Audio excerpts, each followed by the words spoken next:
There are so many different pieces moving around in this game right now. The people who should be comfortable are freaking out. The people who are in danger are totally chill. It's an overall mess. There is going to be a lot to get into today, but first, if you have not already, make sure you hit that subscribe button below just so you can stay tuned, as I will be doing these lovely recaps all season long. Trust me, the TV show does not have enough time to cover what's really going on in the game. Now, let's get started.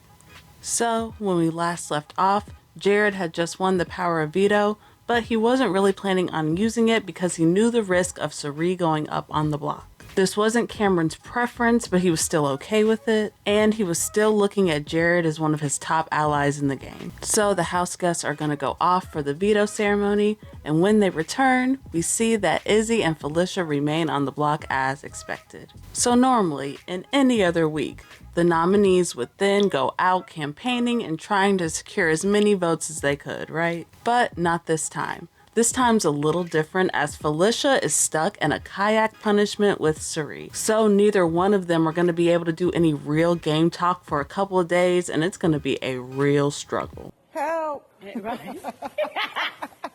Hello! We're shipwrecked! You're so stupid. We're kayaking and we got shipwrecked. We need some help.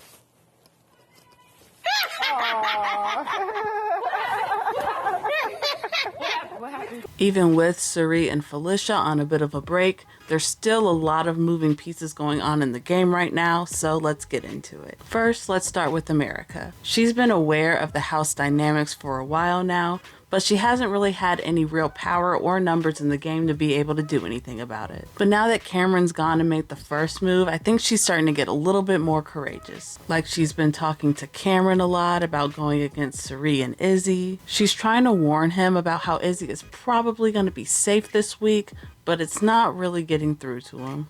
Felicia will get herself gone. I know.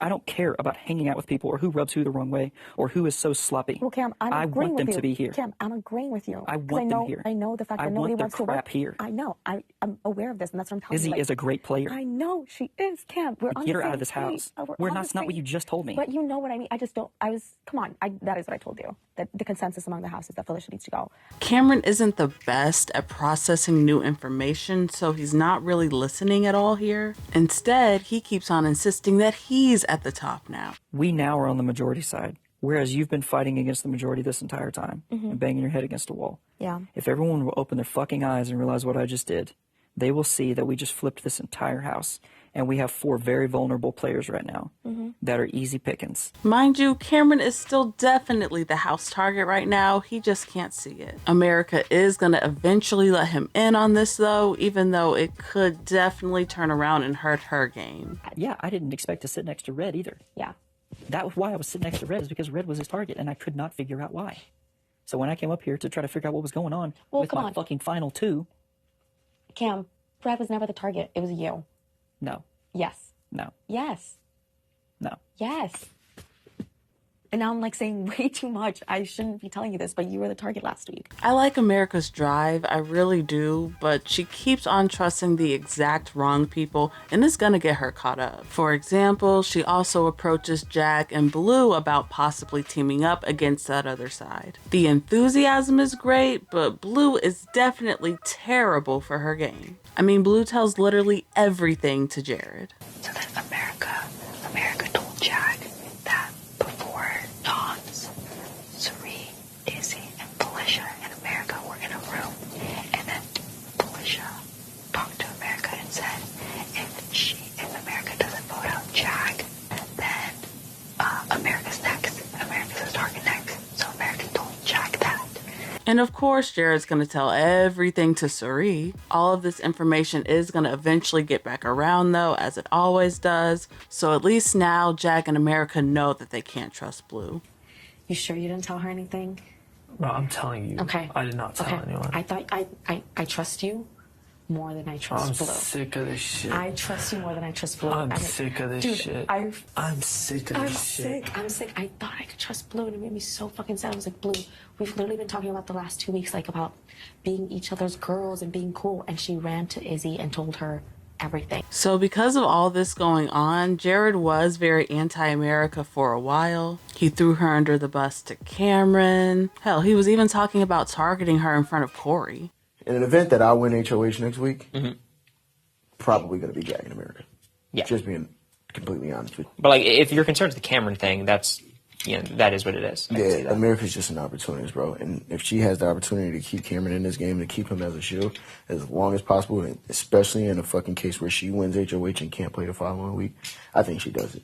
And that is ultimately super fucking dangerous for me. I mean, Jared's not totally wrong here. Even though America's cool with him, she's definitely coming after his mom. But still, he shouldn't be this vocal about it to freaking Cory of all people. That's just being sloppy and emotional. Eventually, after a couple of days, Cirie and Felicia are finally freed from those damn kayak costumes. And with this, the game gets a complete refresh. Cirie immediately catches back up with Izzy about everything she's missed so far. The main conversations revolve around gathering the numbers to keep Izzy, and also this information that some of their old Alliance members are now plotting against them. Overall, because when I think of like ideal squad, given everything, part of me trusts America and Cory more than Cirie, Izzy, and Felicia.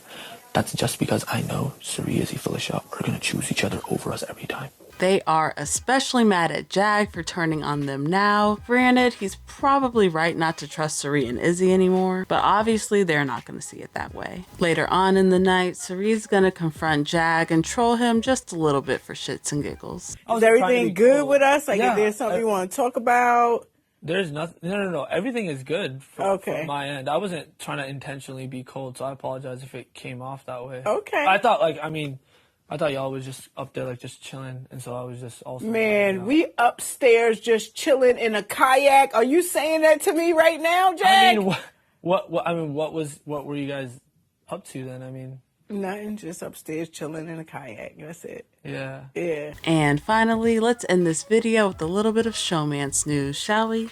This really pains me to say, but I think Jared has officially successfully wrapped Blue around his finger. She has now thrown her only real ally, Jag, under the bus to him so many times, and she tells Jared pretty much every single piece of information she gets. Now, this might actually work out for her in the short term. I mean, her position in the game right now isn't nearly as dire as it was a couple weeks ago, but so far, she's definitely not playing a winning game either. Now, there is a caveat here. If these two ever get into it, I could see Blue being a little messy and start spilling secrets about Jared, including info about his mama. So hey, at least that's something interesting to look out for. In other news, Cory and America are still going strong as well. They're a lot more independent as game players, but sometimes their showmance does still get in the way. I know a lot of fans really like them together, but I could take it or leave it personally.